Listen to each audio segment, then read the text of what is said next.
I can't hear you. You're on mute.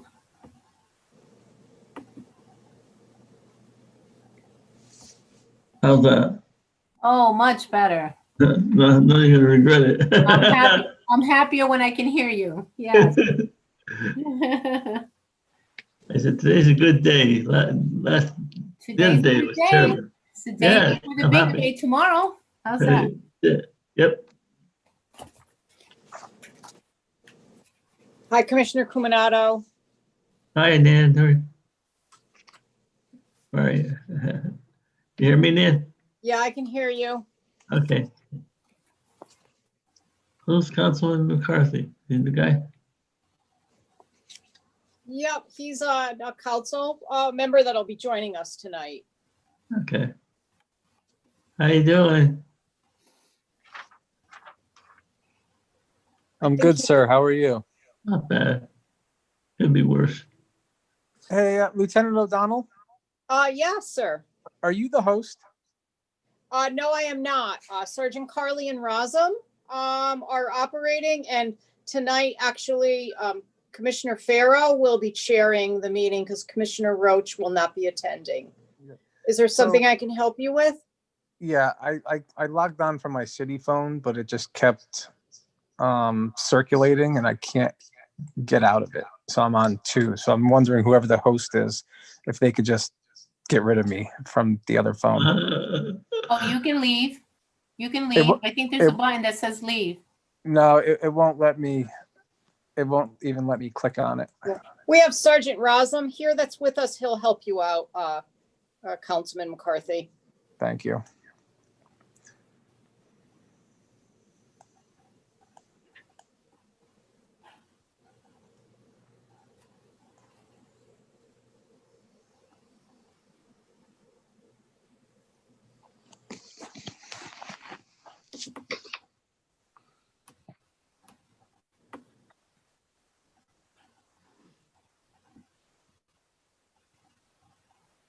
You're good now.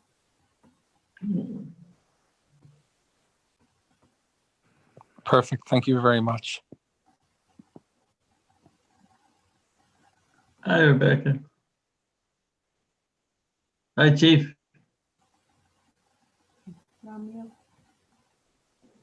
Hi, Chief. Hi, how are you? Hi, everybody. How are you? Good, Good. thank you. Good. Happy New Year, everybody. Happy New Year. Good. Hi, Councilman Valle. Hi. I think she may be on mute. Yeah, Yes, you're on yes. mute. It's okay. No se oye, señora. Oh, there you go. Ah, you did the right language. Mhm. Hi, Maria. Hi, How are you? I'm well, thank you, and you? Good, thank you. Happy New Year. Happy New Year to you too. To Thank all you. of you, really. Yes. Hi, Commissioner Lyons. Hi, Hey, Commissioner. hi, guys. Hi.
Commissioner Farrow was just trying to call me, so I imagine he's trying to get on. So just give us a moment, everyone.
There he is. Hey, Commissioner. Good evening. Good evening. Hi, Commissioner Farrow.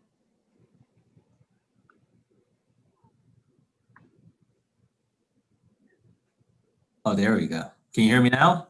Mhm. Yes. Okay. Yes, sir. We can hear you now. Welcome aboard.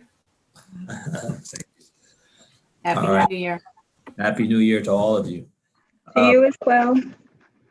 So I guess we'll call this Board of Police Commissioners to order. I'll do a roll call. Commissioner Cruz, Lyons, Maddie. I guess Maddie's on mute too now. Mhm. Maddie, so there's the four of us. And I understand that we have somebody here who wants to cut the line. Is that right?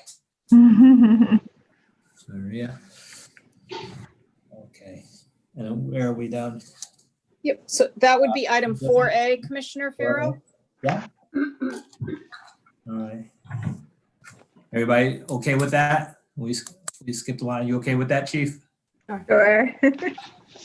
Thank you. Go ahead, Your Honor. You talking to me? Yes. Thank you for allowing me to come before you guys and also allowing me to speak because I know there's a council meeting coming up. So we got to get there. And I also see that Councilman McCarthy is on. So I'm glad that he was able to connect as well. As you know that I am one of the liaison between the commissioners and the city council. So our meetings with the public safety and others have been a problem getting here, but thank goodness we were able to change a meeting date. So now we will be able to be present at these important meetings. So again, I want to thank you for the opportunity. I also would like to thank, hold on one second.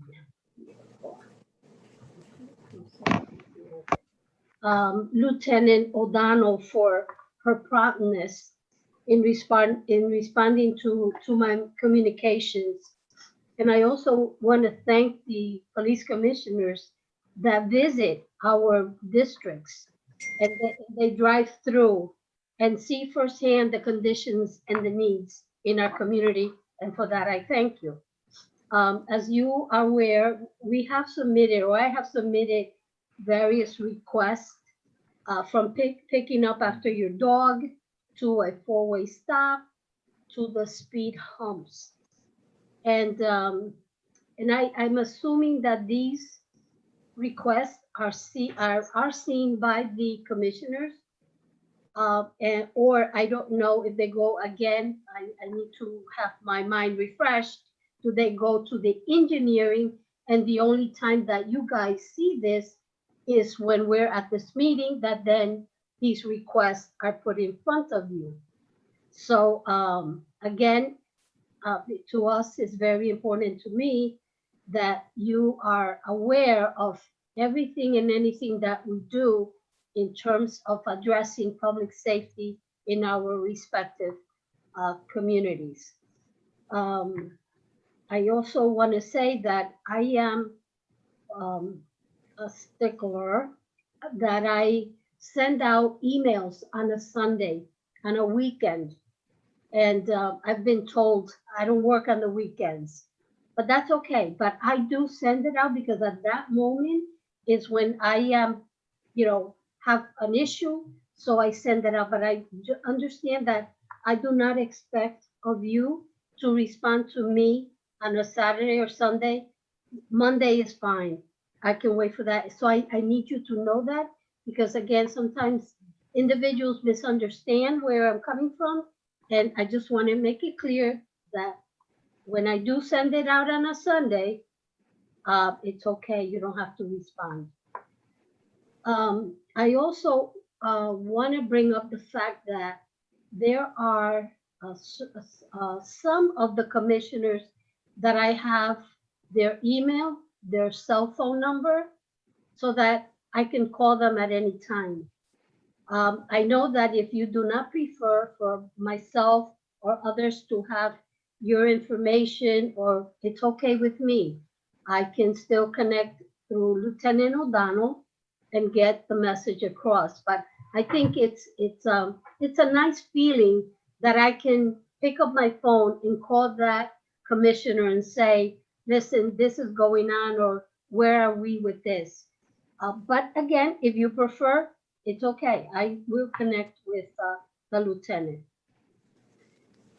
So with that being said, I just want to, again, there has been, the commissioners have given, and we have trusted and your position to serve the community.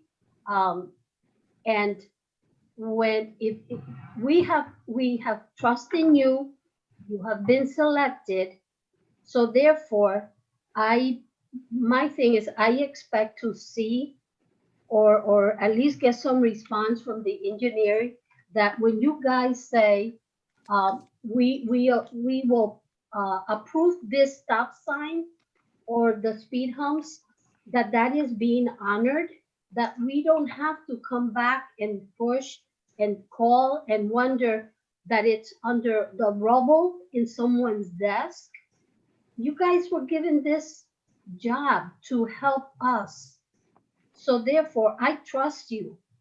And I expect for the engineer to also trust your decision in whatever we have requested. If it's not doable, then I understand. But do not let something sit for 6 months in someone's desk and not respond. Right now, I've requested 2 pick up after your dog on my side of town, one in front of a church, because they walk their dog, and you know what happens? The seniors come and they step on the poop, sorry. And then down the street from where I live, also 2 signs more than 6 months ago, and it has not been put in place. And I believe it was approved. That's one. Down the street from me, there was a car accident. There's been several fender benders, but this one was an overturned SUV. I sent pictures, put in a request for a 4-way stop. Still more than 4 months, nothing. Hoff Avenue and Sherman, in that area, it's a 1-way street going towards East Main. But because the cars parked too close to the curb, it could be a motorcycle, because somebody was hit. They were riding the motorcycle, the car couldn't see him and hit him. So, and I witnessed another accident there, 2 cars. So again, if the signage was approved for the whatever, how many feet from the curb, and it's not there. It hasn't been done. Again, more than 4 months that this was requested.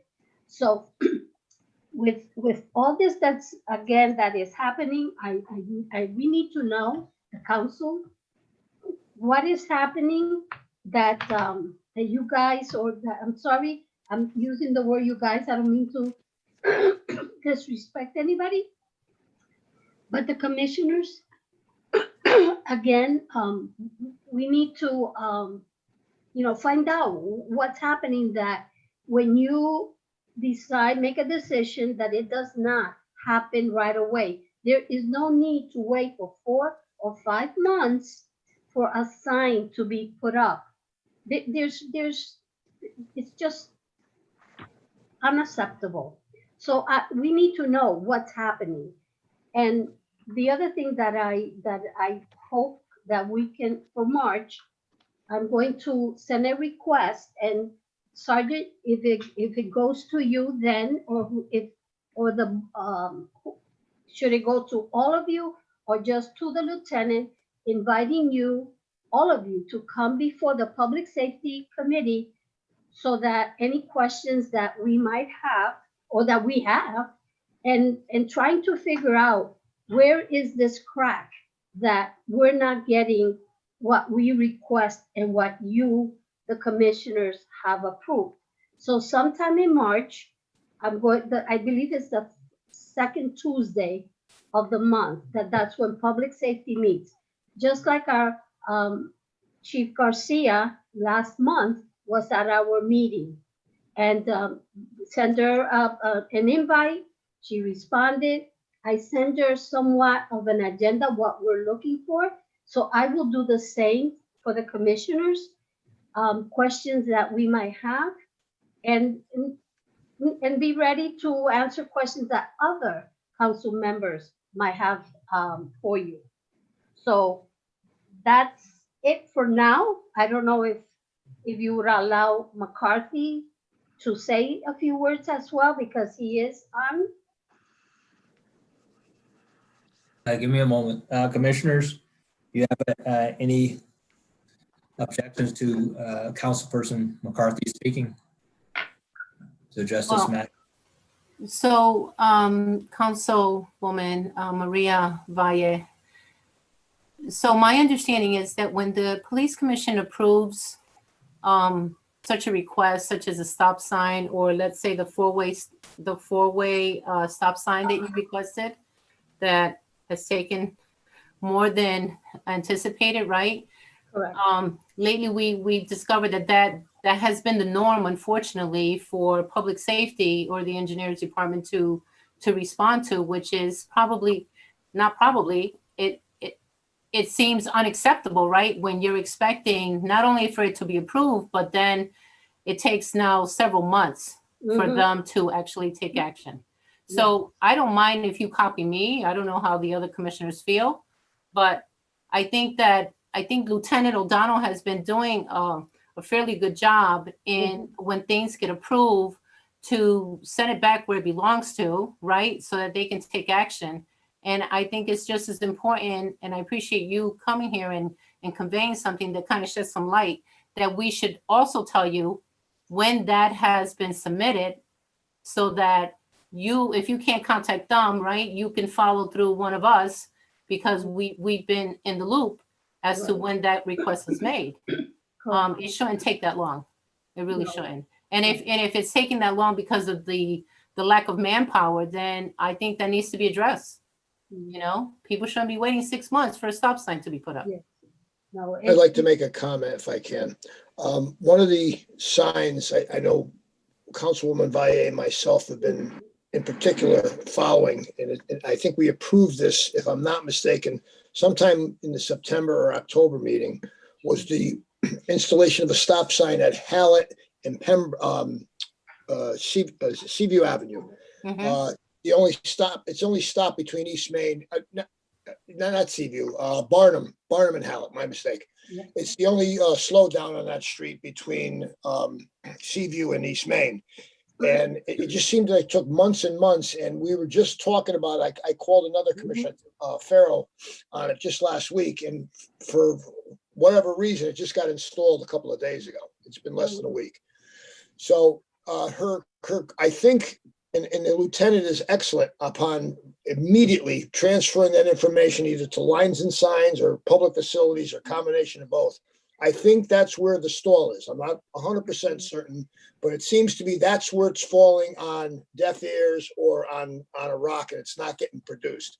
Now, I know they've been in transition. I know their director stepped down or retired about a year ago, but things are sluggish with public facilities in a lot of aspects. You look around the city, you see evidence of it elsewhere. So maybe the council, can put a little bit of a call into or a push into whoever is the acting director and get that going. I think 4 to 6 weeks is fair. I totally agree with Councilwoman Valle. 4 to 6 months. It's like you forget about these things after a while. Like, gee, I thought we were supposed to install this. Because I'm in the east side a lot with the work that I do, and that Barnum Avenue and Hallett. There's a school crossing there. That was essential. That should have been done right away. And whatever the stall is, correct me if anybody's here that knows better. I think it's in lines and signs or in public facilities or a combination of both. I know that this is, again, going back 2019, because when I put in a request for for signage, I follow up. I go personally to the office and say where it's at. What I was told by the engineer is that they don't have the manpower, that it's sitting, this is when I say sitting underneath other papers. So they know it's there, but I guess to them it's not that important. The other thing that I need to say is that, and thank you, Lyons, for reminding me of that, Hallett Street, you guys approved that. The Hallett Street in Barnum has been, we've been struggling with getting some type of signage there. Years ago, there was a traffic light there. For whatever reason, it was removed. And then now with the 2 schools, the students walking back and forth, it is dangerous. If you, again, this was an unfortunate incident, but if you look up your records, Torresolas, there was a little boy that was killed at the corner of Barnum Avenue and Helen. The guy was speeding, of course, and probably intoxicated. This little boy lost his life. So they're speeding there. There has been, I had made already some inquiries regarding some type of signage again on Pembroke and Barnum. There's a church.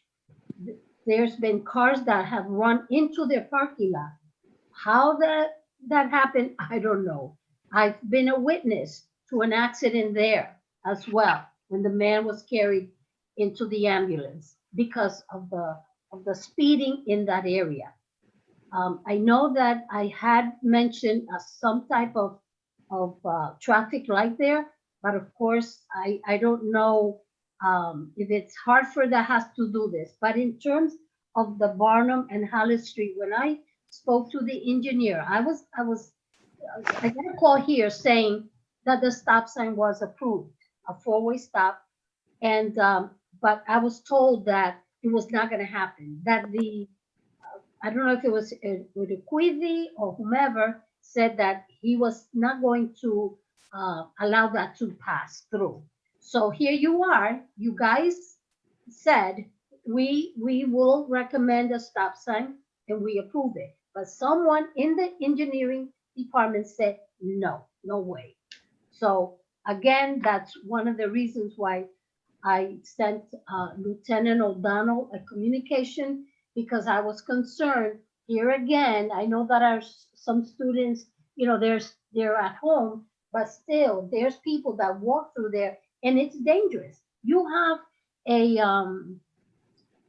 tractor trailer school that has taken over 4 parking lots in that area.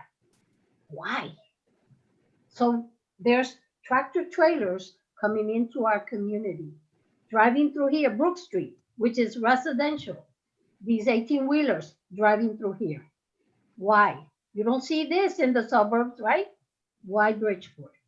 But anyway, but again, I want to thank you guys for pushing this stop sign. Our kids need to be safe.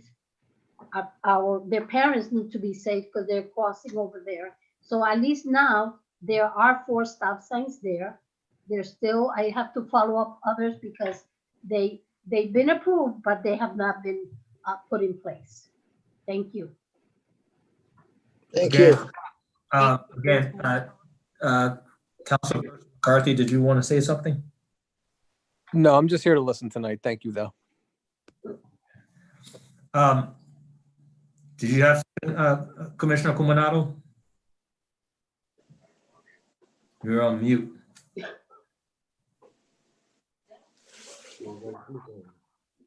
Okay.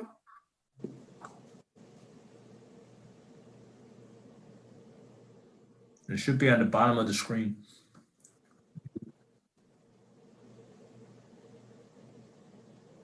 I have a question. Go ahead, Commissioner. Go ahead. Go ahead. Councilwoman Valle, is it possible that when you're following up with the engineering department, that after following up or describing what you're following up about, that they say they're not approving? Is it possible that that also falls through the crack because the commission is not notified that it was a disapproved? Because it would be on the next agenda if that was the case. Right. Like I said, I'm right now, I'm writing certain things down because when the commissioners come before us in March again to share information and for us to ask questions, we're going to tell you, what's happening. We're going to let you know that, does this resolution, when we put in a request, does it go to the engineer? And if it goes to the engineer, when does it hit your desk? Yeah. When are you aware? Because if I submit something, or any one of us, of the council people, submits a request, to me, it should go to all of you at the same time. So that this way, you know that we've put in a request. Yes. Evidently, it's not being done.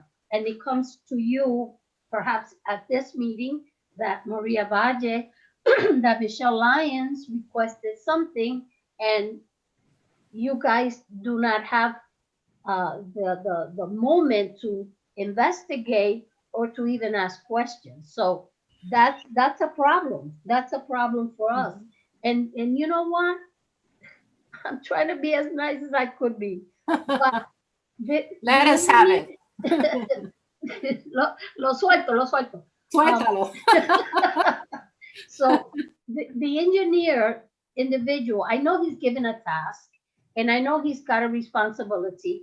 I do not know who he answers to, or what book of law he's reading, or he's following. But my goodness, if I witness an accident where a car overturned, okay, people got injured, and I put this request, why isn't he believing me? And thinks it's okay. Why does, if you go to the way up Park Avenue, I forget that section of Brooklawn Avenue, right?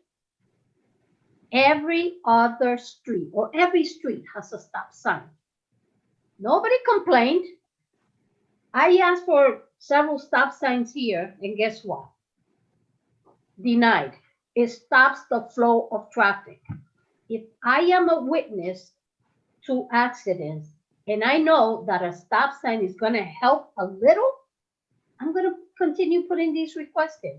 So that's the other question that we need to ask you as commissioners, but also, how can we get this engineer person to act accordingly, to check with the police department? They know how many accidents right now, even with these speed humps. I want to thank you guys for pushing this. Oh my God, that's the miracle of 2020 at least, anyway, right? That we got these speed humps over by Waltersville School. But now these speed humps, it's okay, but they have to be painted over because a sign on the side of the street is not enough to alert the one behind me that there's a speed hump. Again, I go once a week, maybe even more than that. I go through my little areas and check it out. I am on that street, Waterview Avenue. There's 2 cars in front of me. There comes one behind me, speeding.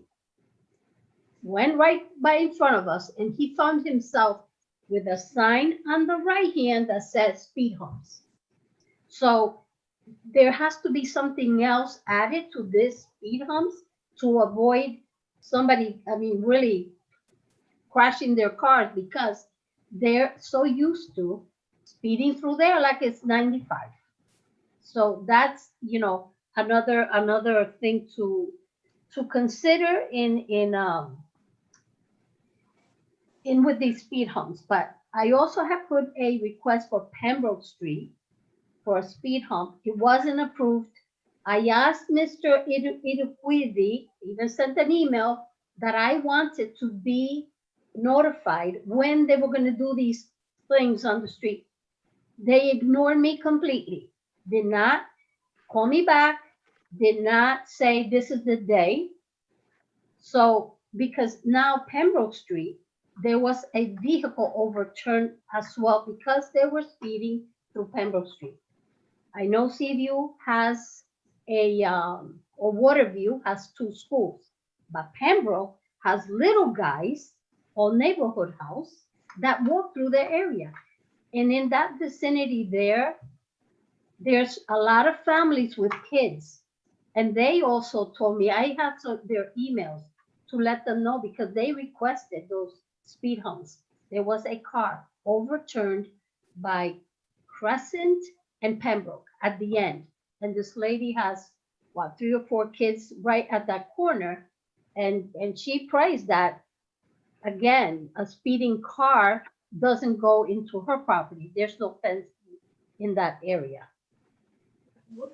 I think what we need to do is, and not to cut you off, I understand there's a problem. Tom called me, or Commissioner Lyons called me, I believe it was last week sometime, maybe even this weekend, to express his concerns about how long it takes to get the signs up and everything, and whatever other traffic remedies we come up with in this board. I can't help but think the council has more power than us once we make a decision.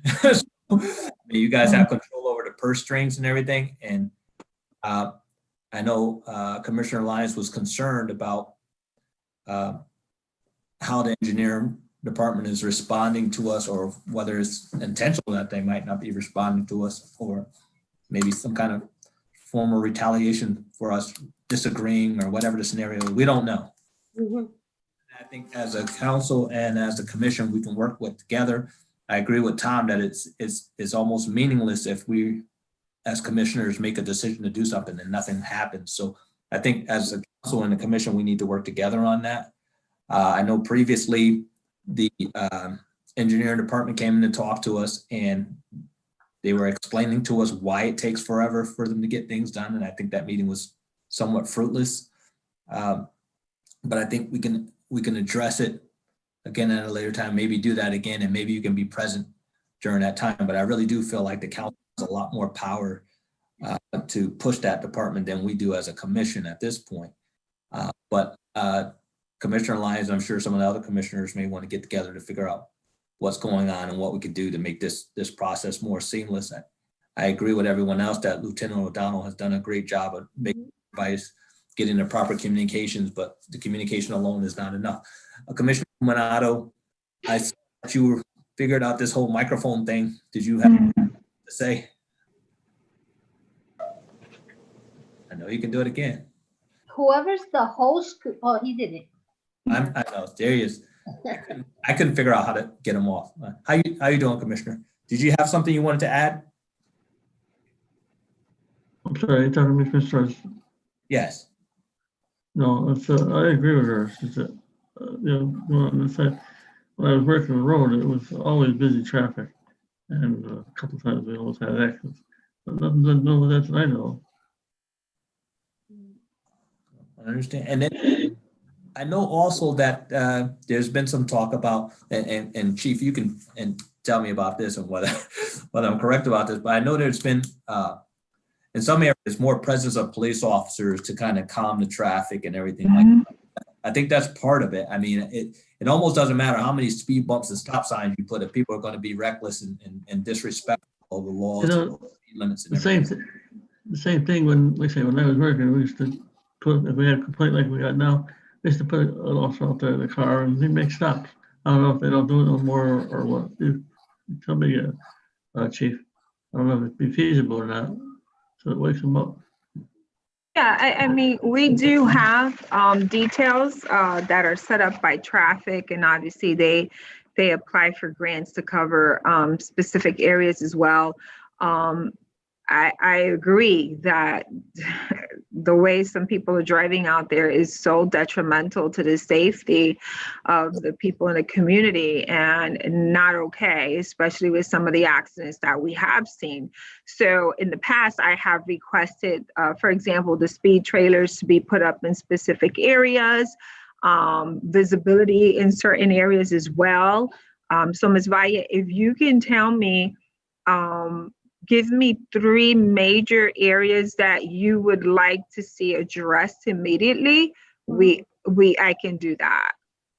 Yeah, one is Pembroke Street and Pembroke from Hamilton to Crescent, because that's a long stretch there. So that is one. The other one is on Barnum Avenue from East Main to Hallett Street. Now Hallett Street has the 4-way stop, so they have to stop there. But those are the 2 that I have seen that they are like I-95.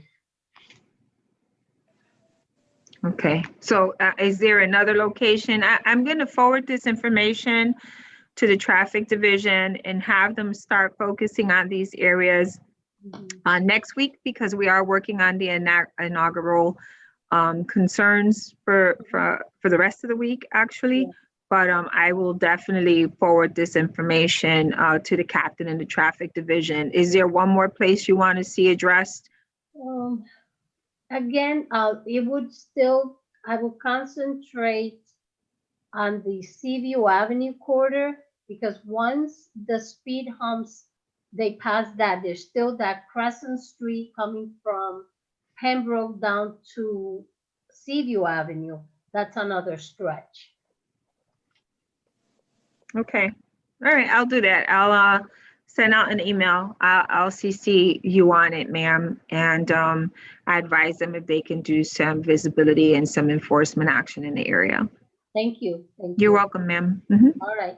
You all have a good night. Stay safe and God bless.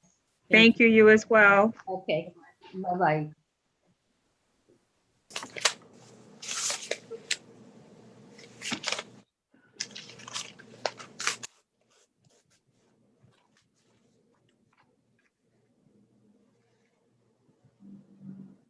Commissioner Farrow, you're on mute.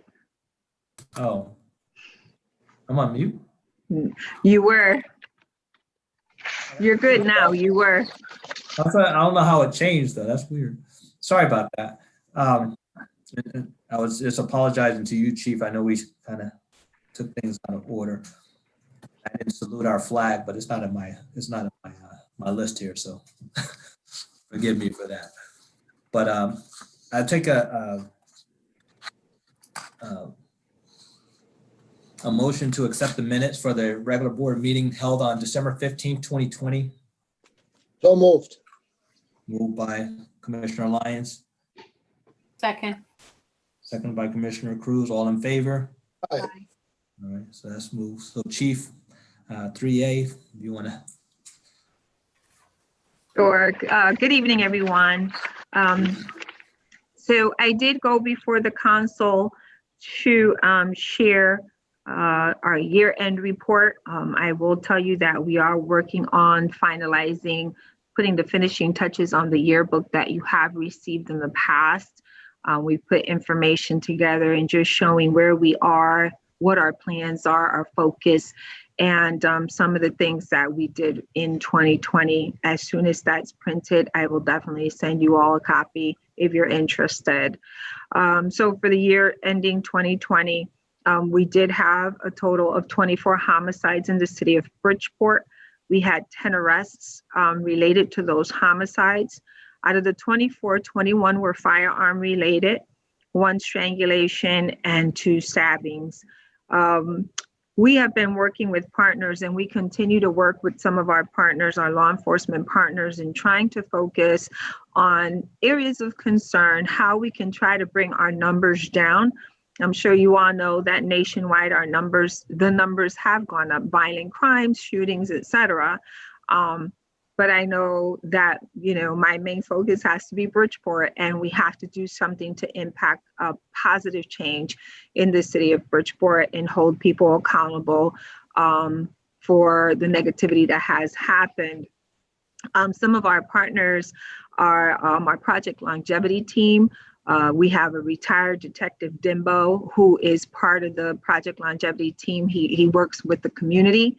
And then we have Sergeant Sharp is in charge of the criminal aspect. We have Officer Ortiz and Officer Garcia and Officer Pesserup. They actually do follow up at the homes of people that may be of concern, that they're kind of going in the wrong direction, and seeing if they can benefit from Project Longevity and any of the options available to them. We also have our task officers that we have teamed up with, both federal and state.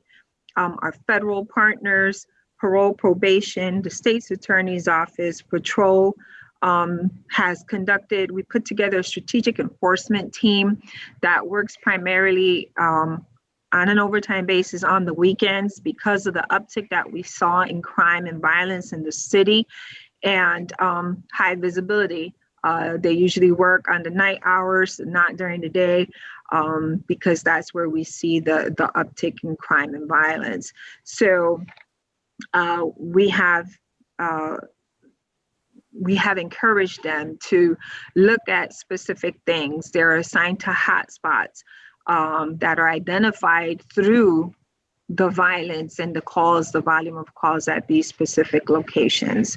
Another thing that has been done is that Community Services has partnered with the Council of Churches in a rolling gun buyback program, and they have raised, I think it's approximately $10,000 to have people turn in a firearm. They get a gift card or a grocery card.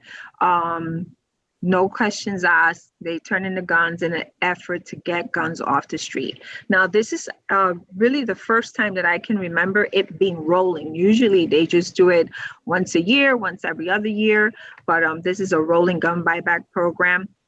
Because of COVID, they can't do it. Everybody has to be able to establish an appointment to be able to turn in firearms in exchange for a gift card.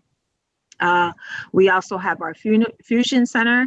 I believe that all of you are aware of and have been at the Fusion Center, which is a dynamic tool and resource for the city of Bridgeport. We have, I call it the eyes in the sky, and they're able to give us real-time information, be it accident, even shots fired, stolen vehicles. They give us real-time info, and it helps patrol out a lot. Obviously, we have ShotSpotter as well. We have our crime analysis unit that helps us with being able to tell us where the crimes are happening, where our areas of concern are, and we're able to say, okay, so we gather the information from our crime analysis unit that is put out on a weekly basis. We discuss at our command staff meetings, what do you want to do in this specific area? Give us a strategy, a plan. And I request that of the commanders. Obviously, I give input as well, but our crime analysis unit is very efficient also. And obviously, we have our narcotics and vice division. I don't know if you all know this, But as of the first Sunday of the year, which is when all of our changes went into effect as far as officers going into assignments, et cetera, patrol officers, we had the Narcotics and Vice Division. I changed their hours. They're now working 2 to 10 instead of 8 to 4, and they are now in a squad versus working strictly Monday through Friday, which I think has already shown to be beneficial, where they have been able to grab a couple of guns off the street the very first day that they were working that shift. They did a raid out in the Hollow area of the city where they were able to gather a lot of heroin in the Hollow and effectuate the appropriate arrest that went along with it. And we also started park meetings, bi-weekly meetings with the Park City community manager from the Green Homes Apartments. I don't know if you all know Greg Johnson, but we're able to sit down and talk about what the concerns are in our Park City communities, such as the Green Homes, P.T. Barnum, Trumbull Avenue, and being able to share information and what can we do to help the residents that live in the neighborhood create relationships and establish relationships with the police department and the people that are living there in the form of intel sharing and being able to provide services for them as well, be it through community services, be it through Project Longevity, et cetera. So one of the things that I do want to bring to your attention is the manpower for our department. We are allotted for 426 officers. Our current number as of today is 358. For the year 2020, we had 27 separations. One officer was deceased. We had 1 termination, 7 resignations that have gone to other departments, and 18 retirements. We just had another retirement over the weekend, and I have an exit interview with another newer officer that will be taking place tomorrow, and he will be going to another department. I've discussed with the officers that have left the department via resignation. I will say that the majority, no, they've all been newer officers, and I'm saying 3 years or less. And, you know, they have expressed their concern. It's all been one main concern, which is the health costs, health insurance costs. You know, when they came on, some of them, when they came on, it was just them. They didn't have a family, didn't have children, a spouse, but they're seeing that that has impacted as they have moved into the next phase of their life with spouses and children.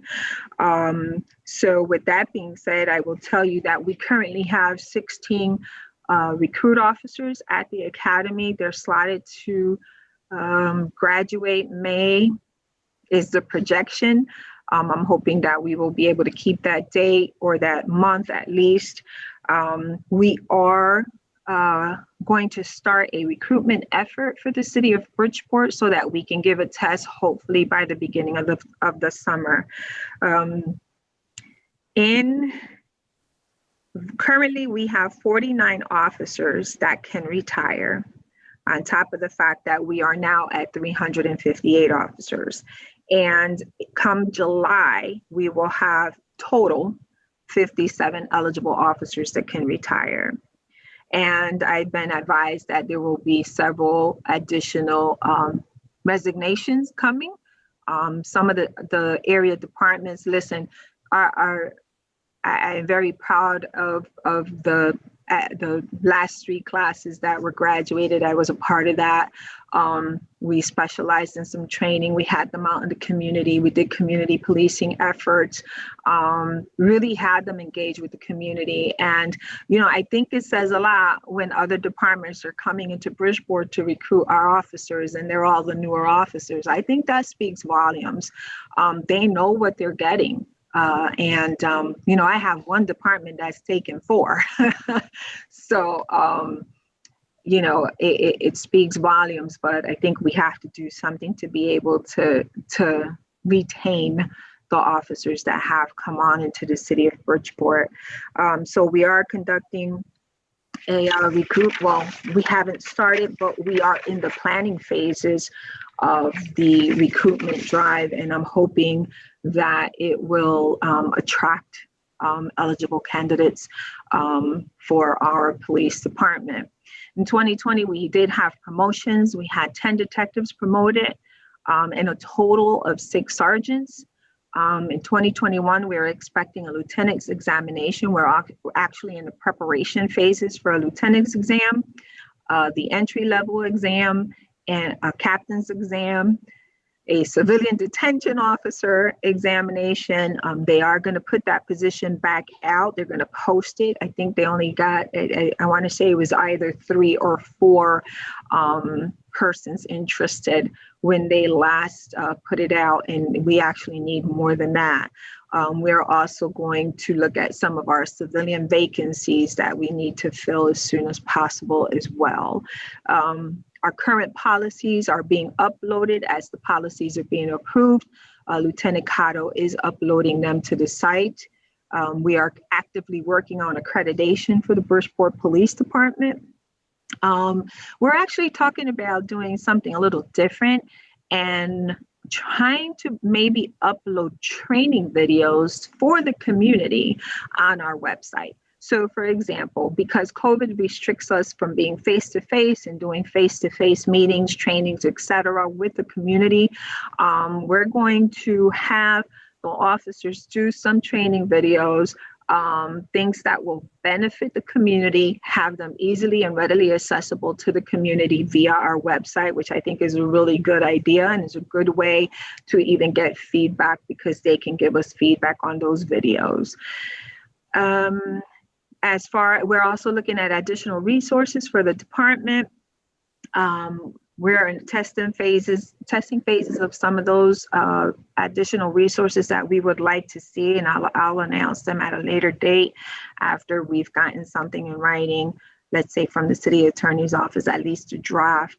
For 2021, some of the things that we are looking at implementing regarding the police accountability reform is the officer wellness review. I was actually talking about some of the expenses that will be incurred by the city for that. Each year for 5 years, a minimal, no less than 20% of the police department, of the whole force, has to go through the wellness review. Now, there are a lot of questions still involved in this as far as what happens if an officer does not get through or successfully get through his or her review. What happens to that officer? Where do we put him? Is it a career ender? How long before they get tested again or go through their review again? But those are things that we are looking into. Another thing is we have a new policy on drug screening that has added additional things to screen for, and that is also in effect this year. And then, like I said, the additional standards implementation of protocols are being reviewed for implementation purposes as well. I'm not sure if you know, but come 2022, as part of this accountability, they are requesting that every officer wear a body-worn camera. So the question is, will the chief of police have to wear a body-worn camera? Are the deputy chiefs going to have to wear body-worn cameras? Not just the patrol officers. So we're waiting for some clarification on that. Obviously, the city will incur additional expenses if that is what's going to happen. But obviously, we're going to do everything to be compliant with those standards. In 2021, some of my goals and the vision of the department moving forward is making sure that we understand that community policing is not a silo, that is not a division, is a concept that every officer needs to actively engage in for the betterment of our department as well as the community. My main goal, my focus is also to be able to establish the relationship with the community where maybe previously those relationships have been breached. But we're going to actively work on reestablishing that. I myself have gone out into the community, have gone through, walked through some of the areas of concern, some of the hotspot areas as they're identified. I said it during our council meeting that my intent is to have the command staff, walk out there with us, right, with me, and get to know the community and talk to community, because we're the top layer of the department that makes changes, impacts change, and make recommendations for bettering our communities. So we obviously, my goal is to lower the crime rate, and we have to work collectively. We have to work together, make sure that the areas of communication are open between the community and the police department. We need to work together. We're in this together. We're not silos.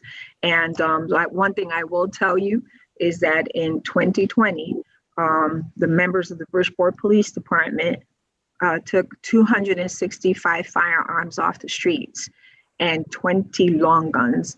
So that was a total of 285 guns. But we know that that is a huge problem in our city, and that is one of our focuses as well, in being able to continue to retrieve firearms off the street and look at where, what is the source? How is it that they're getting out there? And maybe even doing additional PSAs to let our community know, hey, don't leave a firearm in the car. Don't leave your keys in the car, even if you're warming up the car, because, chances are it can be gone when you're coming out in the morning. They just had in Stratford this morning, a 2020 Land Rover was stolen this morning because they were heating up the car, and Honda in Bridgeport. So a lot, we keep putting it out, but we're going to continue to put it out and possibly talk about safe storage of firearms and making sure that people are not leaving firearms in their cars. And, I look forward to, as long as I'm here, look forward to continuing the relationships and bettering relationships and establishing relationships where they are not.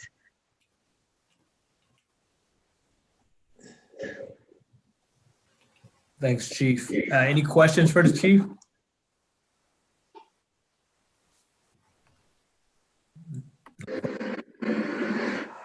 Commissioner Cruz.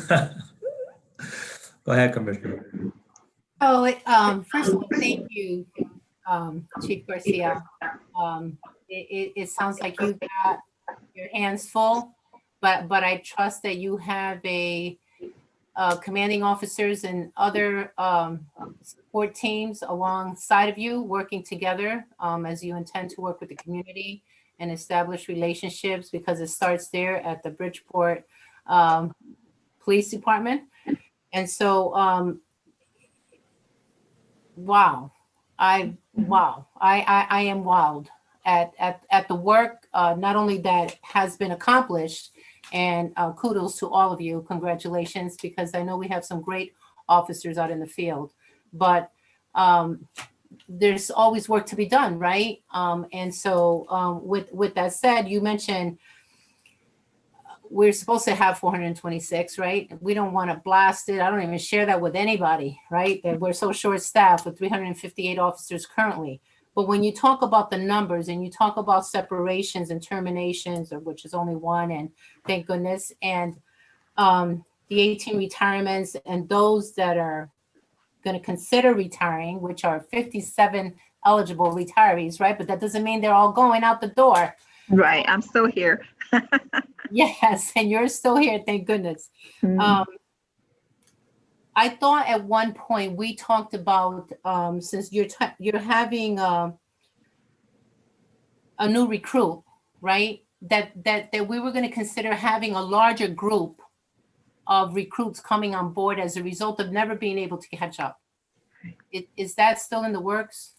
So I will tell you that the only reason why we only have 16 in the academy for Bridgeport, we have 1 for Stratford, is because that was all we had left on the list. So once we give a test and we give the first class, the list is good for 2 years, but we literally went through the whole list to get to where we are today. So I'm hoping that our recruitment efforts will attract more people than not, but more people that really want to be a part of Bridgeport PD, and more people that want to be a part of our community and make positive change. Because, you know, it's really hard when you've put all of this time, all of this effort, and then, you know, they're quickly out the door. But yes, the intent is to definitely get much bigger classes if we have the eligible candidates to go in. That's true. Yeah. And another thing that raised a red flag is that you mentioned that even though you're in the planning phases, right, for many things, right, many new initiatives this coming year, the fact that you can strategize and figure out a plan as to how can officers retain officers who are leaving due to health costs, doesn't that involve the union? Yes, ma'am. Right? Because negotiations aren't coming up for who knows when, another 2 or 3 years. Am I correct? No, actually, they would be, and I think Brad is on this call, but it's this year. Oh, it is this year. Okay. Yes, It's ma'am. around the same time ours is. Mhm. Okay. So they are taking that into account. Has that been brought to their attention? Yes, ma'am. They understand. I've talked with our union president, labor. Every time I do an exit interview, which is pretty new, I don't think that it's been done before, I express to them what I've been advised, why. I have people that have left that said, I really want to be a part of Bridgeport. And some of them most of them are the ones that I dealt with at the academy, and their pride was being a Bridgeport police officer. And, like I said, things have changed because of now it's not just them, it's family, they've added, there's children involved. So but that primarily, that has been the major concern. Okay. Well, I thank you very much for everything. Thank you. Really Thank you, ma'am. well, absolutely. Commissioner Lyons, Cumanado? Nope, all set. Okay. Why is it we can't poach anybody, Chief Garcia? Because we don't have lateral transfers in our charter. We have to do entry level. We don't have lateral transfers. And what do we need to do to change that? Because I heard that before, and you know what? You have to increase the benefits. I think that's the main point of getting officers on the job and stay on the job. Insurance wise, we pay for our own now, right? Stuff like that. So that's the big nut.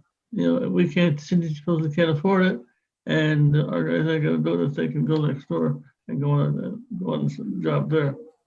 That's the way it is. But I will tell you that we have one of the better pension plans now. But when you have some of these officers are going to departments that don't have a pension plan, they have a 401k, things of that nature. But the major concern is, number one, the insurance rates that they're paying, and number two, when they retire, they're not going to be covered.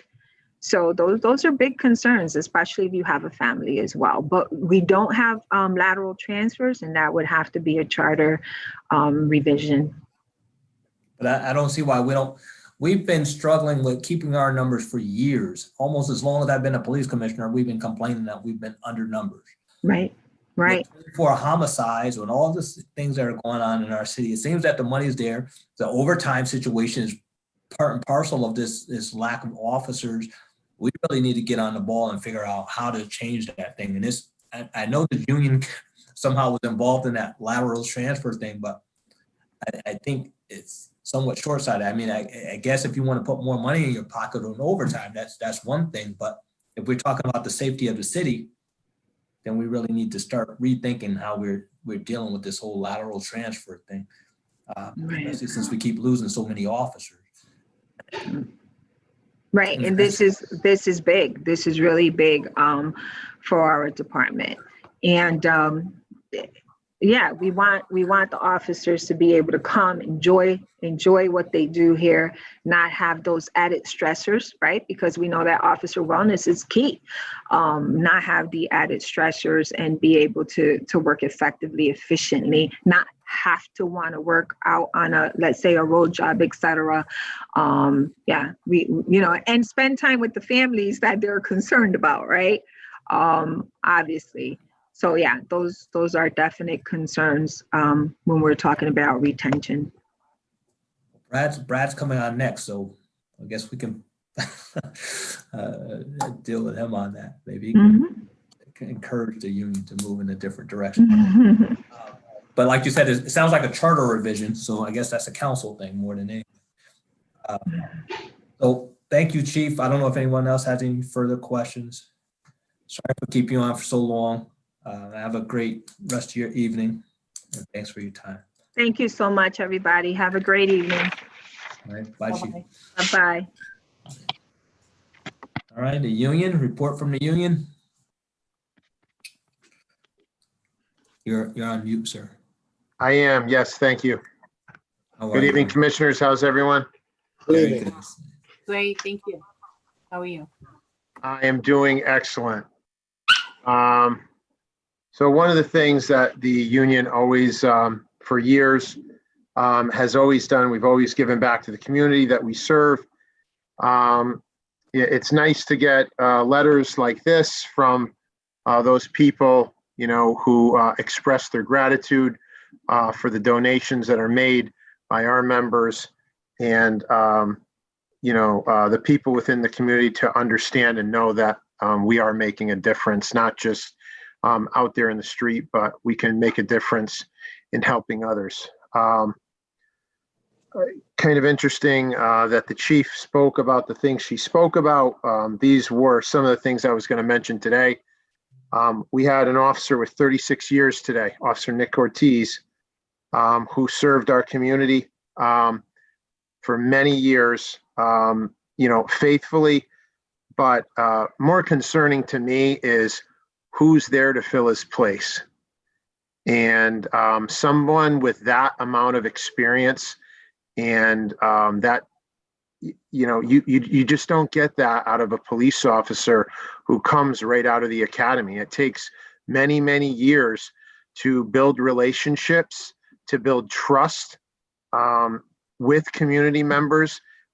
So losing a guy like Nick Ortiz, like we did today, I am so happy that he can move on and he can retire. But, it's scary, like the chief mentioned. We are losing officers at a rapid rate, and it's not going to stop. It's in part to the healthcare costs, but there's also, for about the last 4.5 years, there is no medical at retirement for these officers when they come on the job. They don't work, most of them don't work behind a desk. They are out there. They're doing what they have to do. They get injuries, throughout their career, which medical benefits are very important.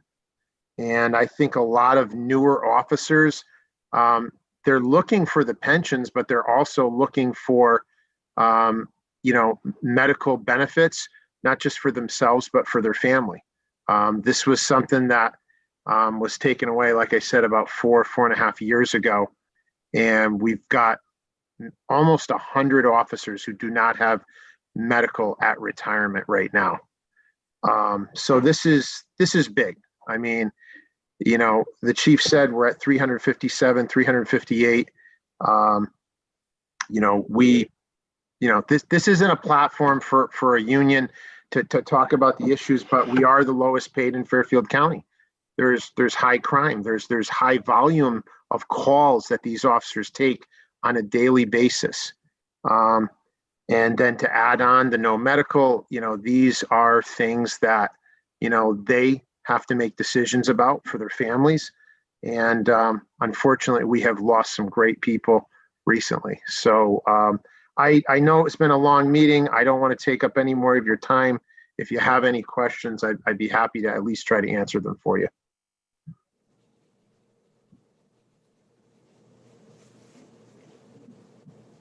When, if you don't mind, Commissioner, Go ahead. when you talk about these really big and grave concerns, right? What are some of the initial steps that need to be taken in order to see some end results in favor of the Bridgeport PD? I think there's a lot of different options that the city could take at this point. There are options to look at for, people who are about to retire. Again, the experience, you have to look at the experience that's walking out the door. You don't get that. You don't get all of those qualities and those great characteristics and all that experience in one, with an officer coming out of the academy. So I think number one, we have to look at how can we retain some of these people who might be on the verge of retirement? Is there any way, is there an incentive that maybe it's not going to cost the city that much, but it would be, favorable for the employee to maybe stay on another 5 years? But then also, we have to look and do an analysis of what exactly why these officers are leaving. I mean, there's 4 that are going to the same pension system and they're walking out the door. They're going to get higher pay. They're going to get better medical. They're going to pay less for medical.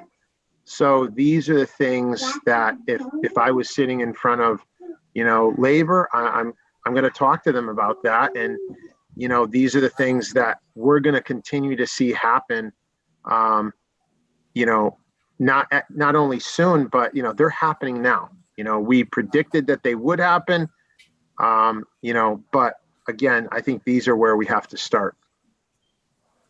So Chief Garcia mentioned that the new thing, one of the new initiatives is being part of an exit interview. Are you able to be part of that as a union representative or who's going to initiate this exit interview survey questionnaire to see the real reason why they may be going? They may not say it right verbally, but they may put it in writing. So that can be assessed and evaluated and probably taken into account as to what real changes need to take place. We know based on what you've shared and what she shared, but I think what would be helpful, what will keep them, right? Just on both sides. Yeah, absolutely. And I think sometimes employees are a little apprehensive to say too much, right? Because they're going on to another job. They don't want to say anything bad about, where they came from or about their department. In most cases, they normally don't really have anything, horrible to say. It's just they're career decision minded people that are making adult decisions, that they have to make. So it's possible. I haven't been part of the exit interviews. I have spoken to officers even last year who didn't even move on to policing. They just left the field in general. Again, they're more afraid to put anything on paper until they actually get into that next job. So I think it's something for the union to maybe follow up at a later date once they're secured into their job. Let them know that, hey, it's an anonymous, you can remain anonymous, but what could have been better, But I think prior to leaving, they're very apprehensive. They have to give a 2 weeks notice.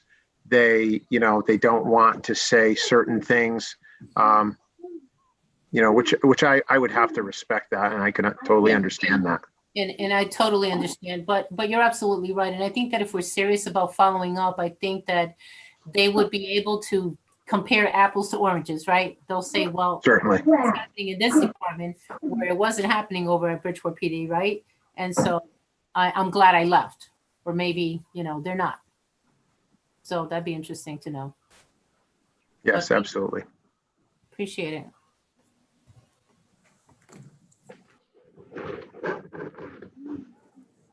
So no position on the lateral thing?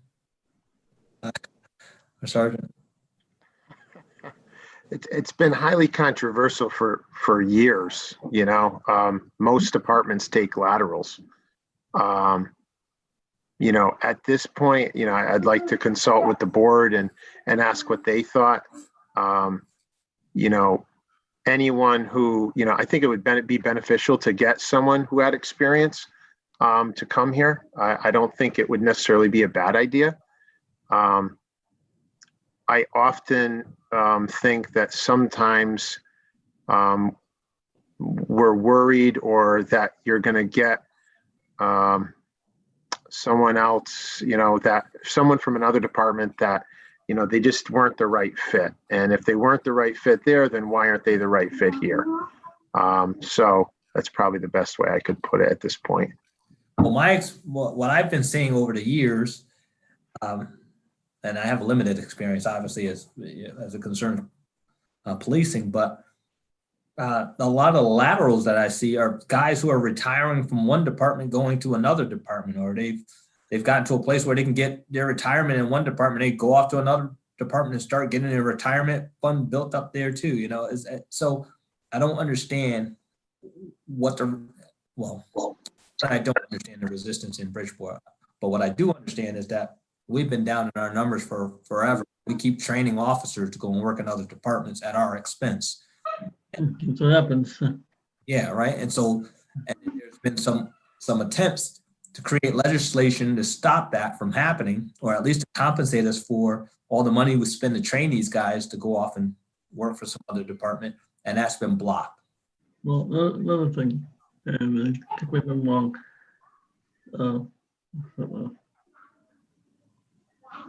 I'll come back to it. I forgot what it was. I was saying no. Yeah, see, I got you coming up with ideas over here.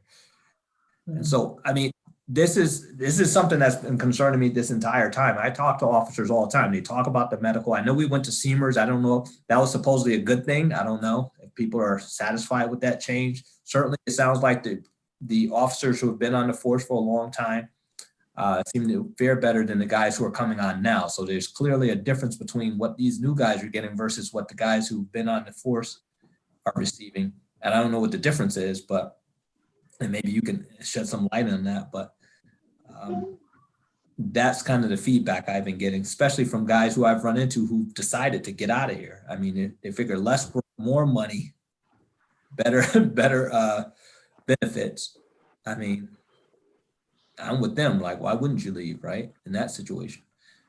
And so, I mean, not that I want to see them go, but I understand themselves first. Yeah, and you know, there's a lot of reasons, you know, why someone could come here. They could come here and work for 10 years and work on another secondary pension.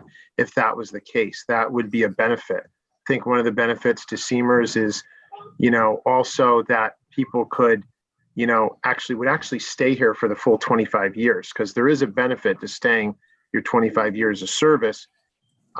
Rather than, I think what we were seeing in Plan B, there was a lot of people who retired much earlier prior to doing their full 25 years of service. So I think if you looked at that, you would also see that officers are staying for the long haul. But after 5 years, you know, you're in it. You know, and I've talked to a lot of our younger officers.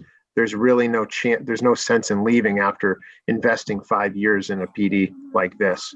But again, it depends on their age. If they're that young, then they might want to go to another department. And if they can carry their time, that's even more incentive for them to go to a place like Shelton or Hamden PD, which is where we've lost our officers recently. Let me tell you, when I was there, you got 5 years, you get top pay, which is a lot for the guys. I don't know why they do that. You know, I kept negotiating and filling death there. Still is 5 years. It's tough. That's a lot. Yes, it is. It's 5 years for top step. That's a lot. Yeah, and at this point, you know, Lieutenant, you know, we are on the lower end of pay scales for, you know, when you compare Fairfield County. I mean, we always have been. And, you know, we've tried to do things over the years to make things better. Those don't always work out in negotiations. Right. And to be honest with you, and I'm going to leave this point, but it's just food for thought. I've talked to guys who have other departments and didn't make it and decided that their way to get in or get started was to come through Bridgeport, which is where they had a better chance of getting in. And then, I mean, right from the start, their intent was not to stay in Bridgeport. I mean, they knew this was a way to get entrance. And so that's something we need to be thinking about too. And maybe there needs to be some form of contract up front with these officers that they understand that there's some penalties for coming in, using our money and walking off with the goods. So that's just one idea. So yeah, right now, Commissioner, if the chief was here, she'd probably be able to tell you better. I think it's 2 years. If they're taken before 2 years, they are charged. The town in which is taking that employee, they are charged. But after a certain time limit, you could leave. I think it's about 3 years. Thank you, Sergeant. I appreciate that. Any other questions? Thank you so much. Have a great night. Happy New Year to you. Be safe. Yeah. Thank you. Thank you. Thanks, sir. Commissioners. Thank you. Have a great evening. Thank you. Happy New Year. Bye-bye. You too, bro. Take care.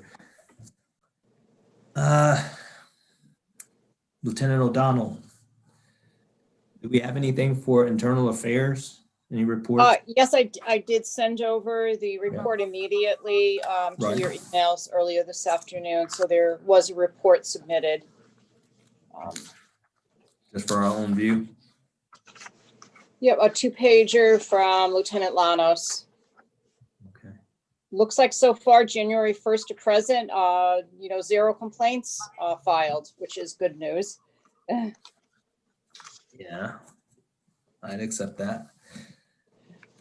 We have that report. Anything else, Lieutenant, on that? I think we can maybe jump to Lieutenant Cotto, who's also been patiently waiting, and then we can discuss at the end my items as well as some resolutions regarding the traffic issues that were discussed tonight. Commissioners, you okay with that shift? Any objections, Commissioners? No. All right. No, sir. It's on you. All right. No problem. That being said, Lieutenant Cotto, Good evening. 4B, good evening, sir. Good evening, Happy New sir. Year. Happy New Year. Happy New Year. Thank you for allowing me opportunity to present today. I've been working through the whole thing, so I didn't get an opportunity to hear what the chief said. But I'm not sure if she mentioned that, we did go through some reorganization. She did, kind of move around some assignments. She did move around some responsibilities. We're down to 5 captains. So what the chief did was she tried to spread out some of the responsibilities amongst the different captains, which leads us to actually changing policy 2.01. So the policy itself doesn't have any language change. The only changes in the policy, if you have it in front of you, if you go down to page, let's see, I believe it starts on the top of page 3. And it starts under number 4, Operations Deputy Chief. Under Special Services, there were a couple changes. The outside overtime office came out, parking enforcement, which we got back from Public Works, was added in here. On the support side, they did gain tactical narcotics. They gained central staffing, which is our Kronos, and they gained the outside overtime office. Administrative services did not have a captain assigned to it. So this is the area where we more or less spread it out the responsibilities. So in the past, the captain of community services was only in charge of community services. So what we did was we moved the captain over to administrative services to help Chief Baraha out with some of his responsibilities. A lot of these divisions just went straight to the deputy chief, and they didn't have a manager to out. So, we're trying to take some of the burden off of Chief Baraha so he can delegate some of this authority in some of these divisions. So administrative services gained community services, they gained SROs, they gained the records, garage permits, and alarms went straight to the chief. So that's the change there. Other than that, there are no other changes in this. But it did trigger a policy change, and that's why I'm in front of you today. Does anyone have any questions?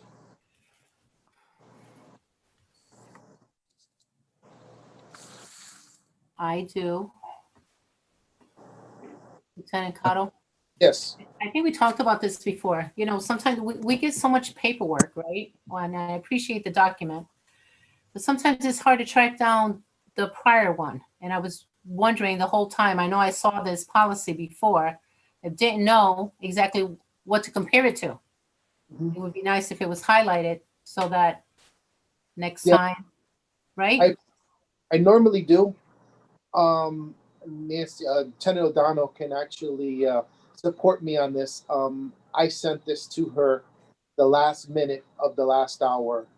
It was, I believe I sent it to her yesterday, it was like as she was walking out the door to deliver these packages. And it was just one of those days where we're doing 10 different things at once. And I apologize. I didn't have time to do it. The union president, he asked for the same thing. The best way to explain it was the language, and we just moved around some divisions. No, I understand. But I thought I mentioned it anyway. I got you guys spoiled because Well, you know how it is. But you started with section 4 under operations, and who's the division commander that reports to chief? This is Deputy Chief Armino. Okay. He's in charge of operations. Deputy Chief Baraha is in charge of support services. Okay, support services. What about special services? So special services is under operations. Oh, gotcha. Okay. Yes. Okay. If you look at letter D under operations. Yes, I see that. So what I did was I just spelled out what was under special services because they had a lot of responsibilities. Got it. So this is final right now for 2021? Once it's approved, yes. Until further notice? Still in draft mode right now. Okay. And you mentioned under administrative services that there was no particular captain assigned to community services, so therefore community services was spread across all captains? So prior community services was under operations, and Okay. the in charge was in charge of community services and SROs. So what we did was we gave that captain some more responsibilities to help out Deputy Chief Baraha, who did not have a captain in this area. Now, do these commanding officers or captains know this is coming? Obviously, you're not just going to throw this up with the lineup and say, here, you got more assignments. They've already agreed to this. Am I correct? Well, it's an order. They didn't agree to it. And obviously, if you read what's in the newspaper. Oh, I'm sorry, wrong term. They were all advised of their new responsibilities. Okay, they're aware. All right, Yes. appreciate it. Thank you.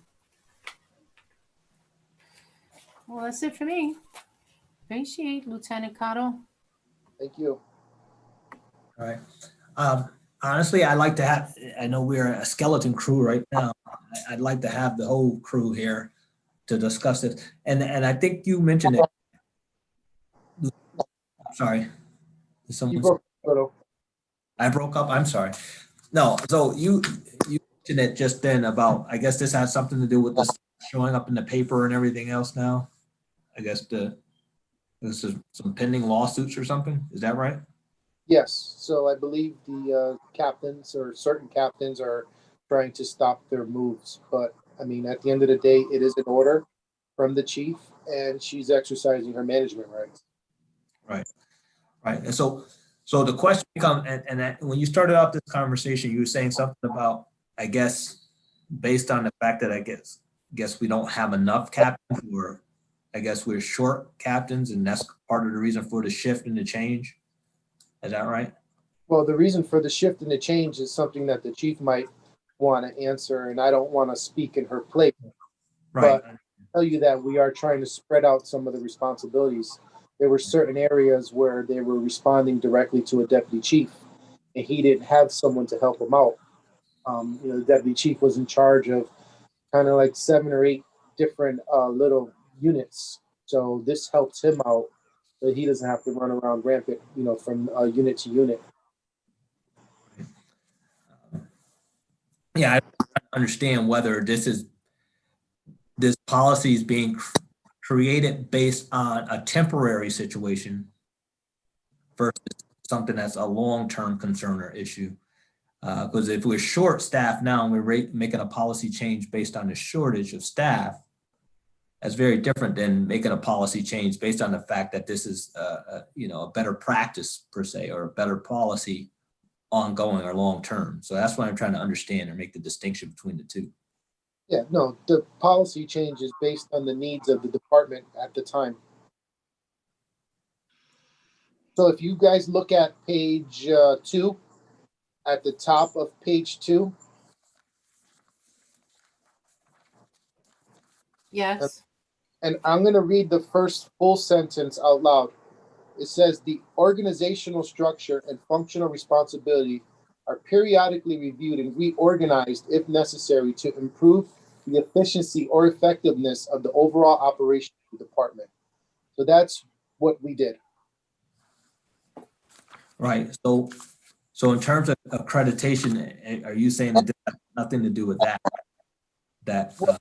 With regard to accreditation, I have to get the policy approved, so I can have it implemented to the department. But, she's followed the policy to review the organization, and she saw some holes. She saw some areas where Chief Baraja was, he had people responding right directly to him, and he didn't have another supervisor in between. So she wanted to spread out some of the responsibilities amongst the 5 captains. Now, if we had 10 or 12 captains where we're supposed to be, obviously, the organizational chart would look a lot differently, and we wouldn't have to keep, spreading out these responsibilities. Okay, if I may, so when I read the article, the first thing that I thought of was, the core or primary reason for a policy to be changed under the organizational structure would be because you're trying to fill in the holes, like as you mentioned, or fill the gaps. Am I correct? And spread across the responsibilities. So I guess with that said, and based on what Commissioner Farrell mentioned, when the first commanding officer you said I'm sorry, I don't remember the name that you mentioned, that is responsible for 7 or 8 units, right? It got a little overwhelming, and you want to spread across the responsibility. That been going on for quite some time, or did that evolve and he took on greater responsibility as we had less captains in-house? So I believe it started off with the deputy chief agreeing to take on additional responsibilities, and it got somewhat overwhelming. Okay. I can only speak to the responsibilities assigned to the captains. I have no comment as to the reason why she moved captains or anything like that. That is a conversation for you guys to have with the chief. And like I said, I don't want to speak on the chief's behalf. What I did was I spread it out, the responsibilities, a little bit more equally, so we didn't have to overwhelm the deputy chief with being overwhelmed with all those responsibilities. Yeah, certainly, and that's responsible. when people are given added responsibility, does that come with compensation, or it's just because it's an order, that's the way it is, right? I mean, it happens at my job, right? People leave, retired, and I end up getting more work, same pay. Believe if we got paid upon the amount of work, I would be the highest paying officer in the department. But yeah, it's an order, and it's part of your job. And today I'm doing this, and as you guys seen, tomorrow I could be in patrol doing another job, or I could be in traffic doing another job. I mean, Mhm. No, I know it comes with the territory. I get it. Okay. But that's an interesting point, Lieutenant. But you don't need a policy change for that, what you're talking about, right? I mean, it's an order from the chief. The chief has the authority, right, to make those decisions, policy change or not, correct? Absolutely. The chief has the authority to put, the personnel where needed. That doesn't trigger a policy change. For example, we changed deputy chiefs maybe about 7 months ago, where we swapped the operations and the support deputy chiefs. We didn't change the organizational chart. It didn't trigger a policy change. This time we're triggering a policy change because we moved around responsibilities. So community services was under operations and it moved over to support.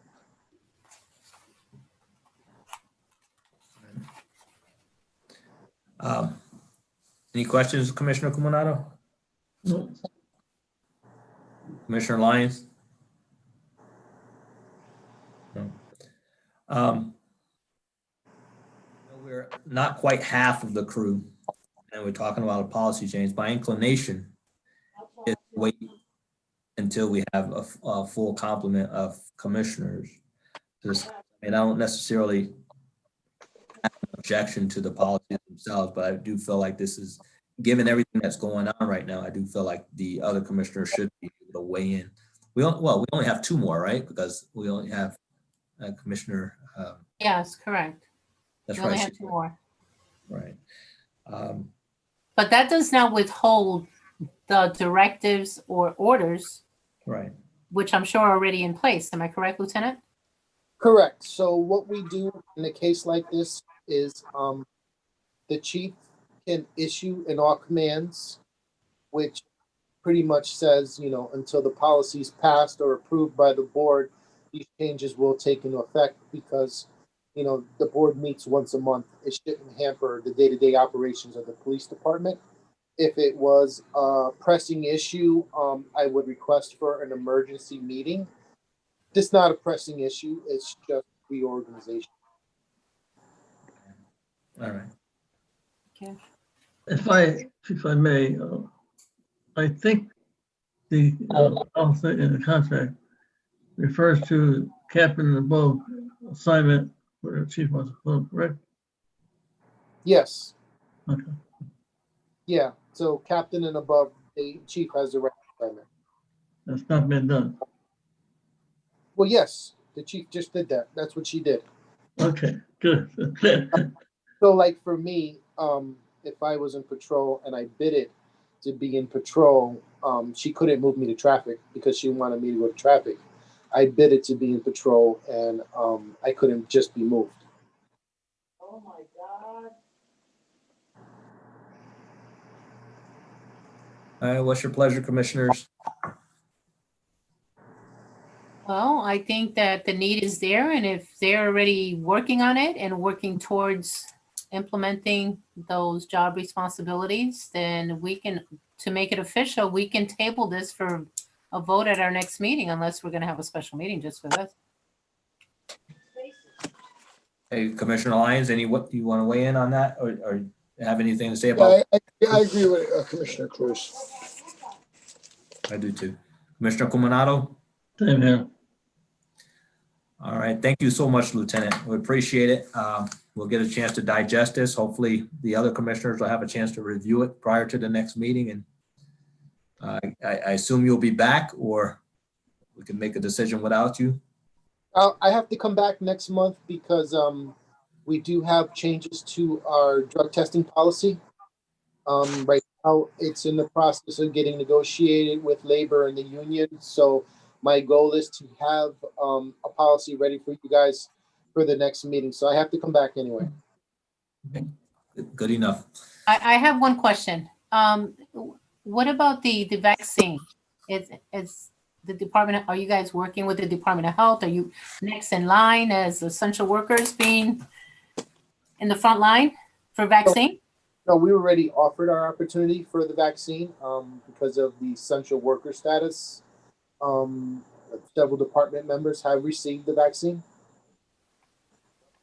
How many did you say? Does that 100% go? Oh, no, not even close. I believe it was 60 to 70. Oh, wow. Okay. All righty. It's not mandated. Wish No, you. Thank you. Any additional questions for Lieutenant Cotto? Once, going twice. I guess you get a chance to go home, Lieutenant. Finally. I could. I still have some work to do, but thank you for your time, and I'll see you guys next month. As always, if you have any questions, you can email me or go through Lieutenant Donald. Thank you. New Year. Have a good evening. Good night. Thank you. All right. Excuse me a minute. I addressed that issue with the former chief. We had a couple of deputies and captains that were not, I figured, in the appropriate spot. He agreed to me, but nothing happened. So.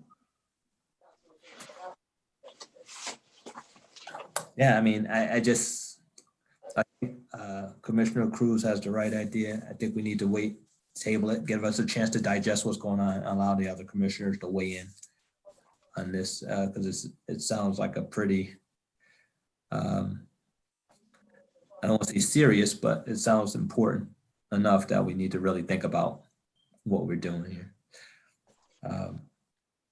That being said, I know we've been flipping and flopping and going out of order here. Commissioner Farrow, if I may interrupt, can we just make a motion to table and we'll place this item on the agenda for a meeting?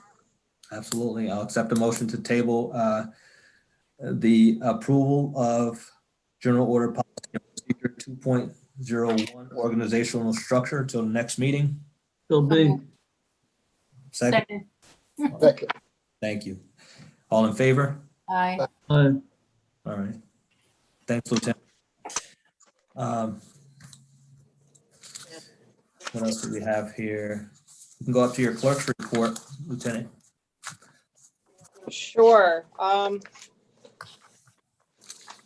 So we have several discipline cases that you're aware of. Still waiting for definite confirmation of who will be assisting the board, an attorney with these cases. And then I'm just waiting for, approval and the go ahead that we can hold these meetings again. So I'm looking at March. So I will be sending an email tomorrow to you. If you could get back to me your availability in March so that we can resume our Barros hearings with your permission. Okay. And then I'd like to address Councilman Valle's concerns and maybe present a couple possible solutions for you. With your permission, sending her your contact information, your email, and your telephone numbers. I think she requested that. And then also, just to review the, when I do receive traffic requests from council members through a resolution or an email, I address it, and I put together a formal letter to the traffic engineer with this request. It gets sent over electronically to several people, including Powell and the traffic engineer, John Ucredi, Craig Nadrizny, and the actual requester and or the council person or Francis Ortiz. I also maintain a hard copy of all of this documentation. But what I'd like to do with your permission is to add all of you and copy you on these requests so that you can, look at well, we received this request at this time and it's being sent off on this date for the traffic engineer to do his review and study. If that works well with you, I can, begin that process tomorrow. So do you want our response regarding your first request as far as our email and phone number to ensure that councilperson has it? And- Yep, both, ma'am, if you'd like. I don't have a problem with that. And then secondly, you can copy me just the same. Okay, very good. Yeah, I'm on board with that too, Lieutenant. Thomas shaking his head that yes, and Okay. yeah. So he- I will get Councilman Valle, since she is our liaison now, I'll get all of that contact information to her tomorrow. I will also be following up and looking at the status of all of her traffic requests. I do this periodically with her and a few other council people to say, yes, I received your request on this date and the matter is still pending. And then when I receive a traffic request or this, and I have received several requests for the speed hump pilot program, I will copy you on everything so that, it's there, for you a little bit faster than, retrieving emails or documents that I have. So, and then when I get with the approval letter, so once we have our meeting on our Tuesdays and you approve the traffic item, within a couple days, I'm sending a letter to the recipient that yes, this item's been approved. It's being sent immediately over to the Public Facilities Office and Lines and Signs for installment. I then send off an email that's recorded, request, for a return receipt and a read to Public Facilities Director and to the Lines and Signs individual who should be installing the signs. I do, and we've talked about this, I receive at times phone calls from especially the elderly requesting the handicap signs, asking why is this sign not installed? And that really has to be addressed through Public Facilities via the council, or yourself, because that's where I see the gap or the problem. I agree. I think that's where the stall is in public facilities, lines and signs, as I said previously. I think there's people in those departments because of the lack of maybe a named leader or director and everything is interim or acting. These people do what they want when they want. I'm going to go out on a branch with that. The fact that it takes 4 to 6 months for something that maybe should take a month to 6 weeks at best is a good indication that might be accurate. I just think it's just the way the department is functioning and the lack of leadership. So Lieutenant O'Donnell, when you state, and I'm sure you've gotten calls, left and right from recipients that are concerned about when is that stop sign, for example, going to be installed, are you just leaving it up to the time to lapse or hope that the response comes through or the request gets fulfilled versus following up or sending it back to council person to do so? What are we going to do differently this time? Yep. I follow up with the traffic engineer and Public Facilities, asking them, kind of giving them a gentle reminder that I'm getting a request and that, the installation should have occurred several months ago. I don't hear back, Commissioner Cruz. And it's more like leaving a message.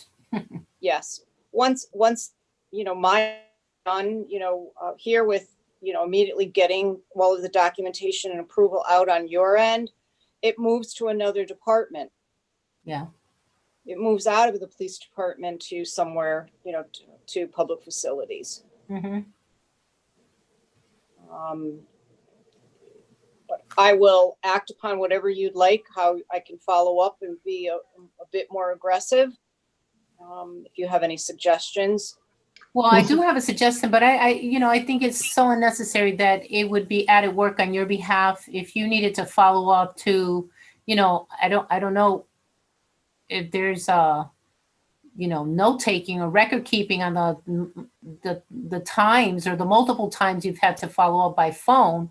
But if you put it in writing, wow, that's a sure indication that, listen, I followed up 3 times, whether it's a one-liner email and no response, the ball is in their court.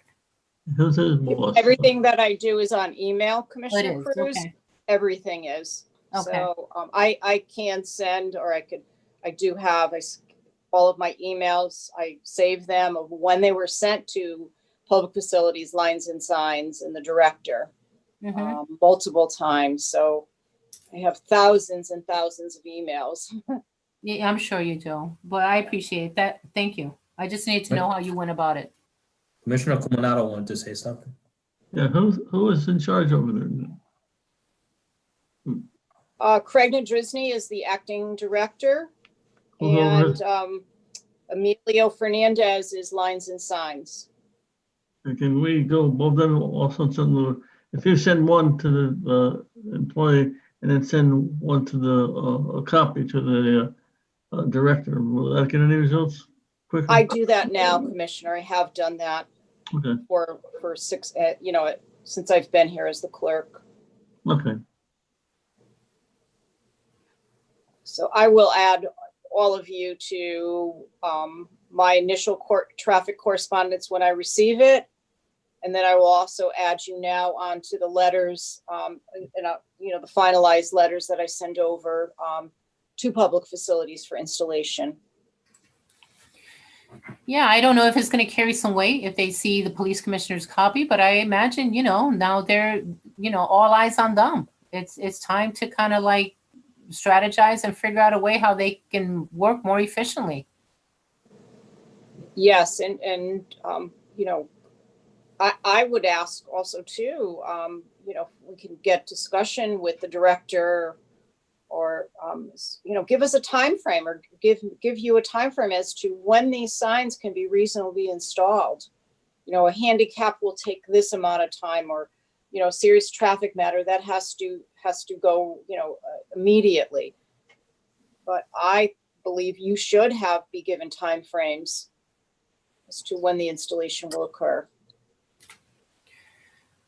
Well, I think that sometimes people are a little apprehensive in providing timelines because they may fail in fulfilling that request based on the deadline that they provide, especially if they're lacking the manpower or the leadership. It's like you drop everything just to adhere to something that's due, that's past due 4 to 6 months, but maybe they have, more than we imagine to handle. Even though we're saying, there's really no excuse when it comes to, really being in compliance and addressing some of these critical issues.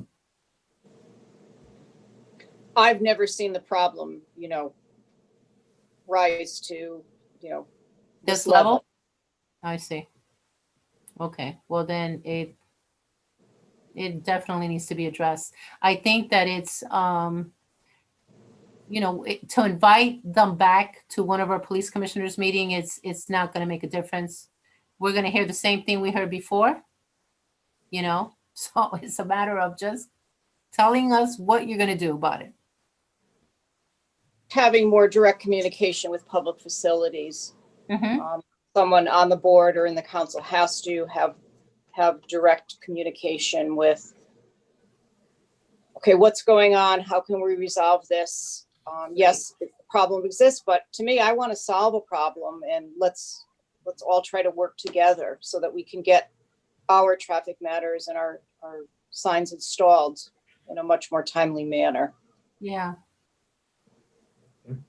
I mean, it could be something as a lack of organizational skills. You're going to tell me you're going to now figure out whose table or under which pile of papers is this request under, right? Because someone is not keeping a log of the number of requests that are coming in daily and how long it's been since they have not responded. there's got to be some orderly fashion to this. And our traffic requests and matters are significantly down since COVID. I mean, when I was packing up my 2020 documentation and preparing for my 21 in my files, you know, it's significant. I was able to fit all of our files from board meetings, traffic matters into one legal box. Normally, sometimes some years I've had 3 or 4 boxes. Down, you know, requests are down. So Right. Well, we appreciate all you do, and not everyone operates like Lieutenant Nancy O'Donnell. So, well, maybe they need to learn something from you. Maybe you need to go over there and teach them a thing or two. yeah, I'm too well too organized or too efficient. I'll go with you. How's that? Yeah, let's go, Commissioner. All right. Well, So and that's all I have, Commissioners, on my end and reporting. all right. Thanks, Lieutenant. I appreciate it. Yep, you're very welcome, Commissioners. All right. We took care of new business. Old business, we don't have any, it looks like. Correspondence, none. Number 7, we have a letter of appreciation from Attorney Jason E. Tremont on behalf of Sergeant Pasquale Viola for his recent assistance in preventing significant damage to Attorney Tremont's vehicle. Windows and sunroof open and during the rain, and he was able to save all those leather seats, I guess. I don't know. Anyway, Viola did a wonderful thing by saving his car. That letter's in the packet. And then we don't have any widows pensions for this meeting, which brings us to the traffic requests. We have 9A, request of the city engineer's office to approve the following traffic requests. I'll run through them quickly. The installation of a handicapped parking sign at 152 Alsace Street. The installation of a handicapped parking sign at 27 Forest Court. The installation of a handicapped parking sign at 101 Clifford Street. The installation of a do not block driveway sign at 51 James Street. I don't know if the commissioners had an opportunity to review the traffic request. Have any specific questions about any particular one of these? Yeah, maybe addressing it to Lieutenant O'Donnell. What makes that installation of do not block driveway any differently than any other request that has been denied?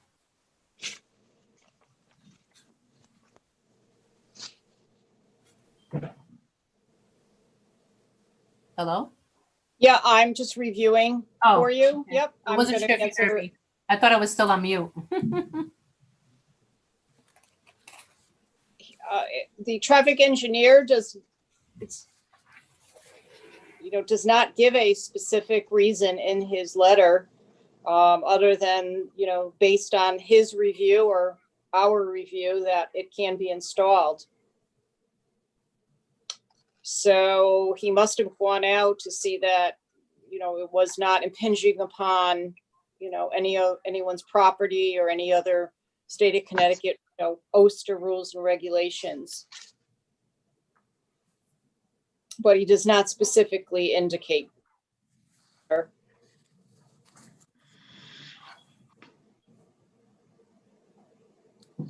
Okay, thank you. What are you gonna do? Can't withhold it just because. Any other questions? Any objections to any of the requests to approve? Going once, going twice? No. Okay. Then I'll accept the motion to combine the request of the city engineer's office to approve the following traffic requests 9A 1 through 9A4. So move. Second. All in favor? Aye. And then we have 9B, request of the city engineer's office not to approve the following traffic requests. B1, the installation of a handicap parking sign at 157 Louisiana Avenue. See, there, I want to know why. There's off-street parking, Commissioner. Okay. So what the traffic engineer is saying that the applicant has sufficient parking in front of or on the street versus in the driveway. And we didn't receive the typical letter from the owner of the property. No. No. So it doesn't say anything about the driveway on the letter, but you may have different, Lieutenant O'Donnell. And when someone requests a handicap parking space, obviously they have a handicap parking sticker. Am I correct? Yes, but in the application, it says, can the applicant park in the driveway on the property? And the landlord, Say yes? no. So that's why they are requesting. a Oh, I see. handicap. So he said no, but that parking in the street doesn't necessarily mean in front of the occupancy's home, right? Well, it's in front of 157 Louisiana Avenue.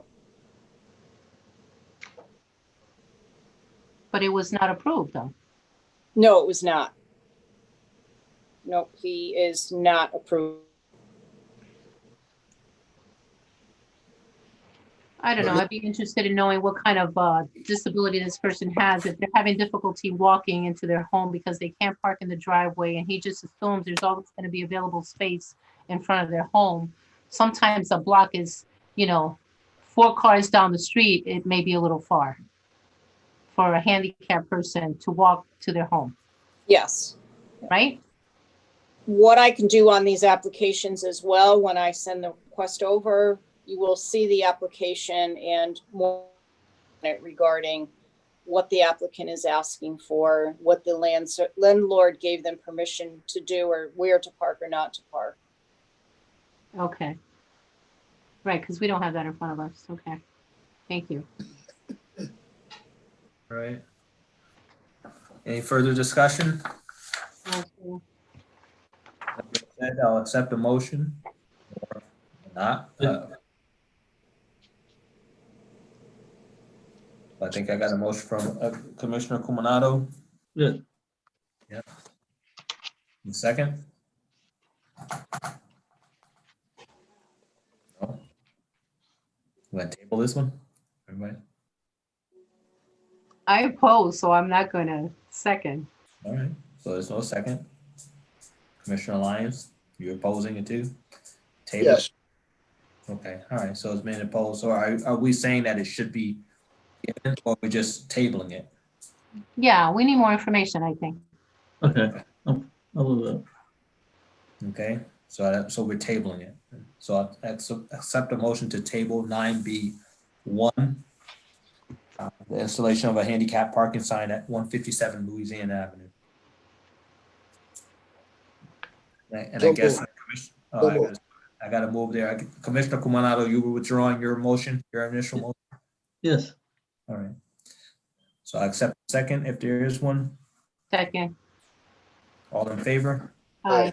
All right, that moves us along. And now, I know this is the part that you guys dread the most, to adjourn our meeting of Board of Police. No, we don't want to go. All right. table it. Second. All right. All right. All in favor? Aye. We're out of here. All right, guys, thanks so much for your time. Sorry for taking so long. Have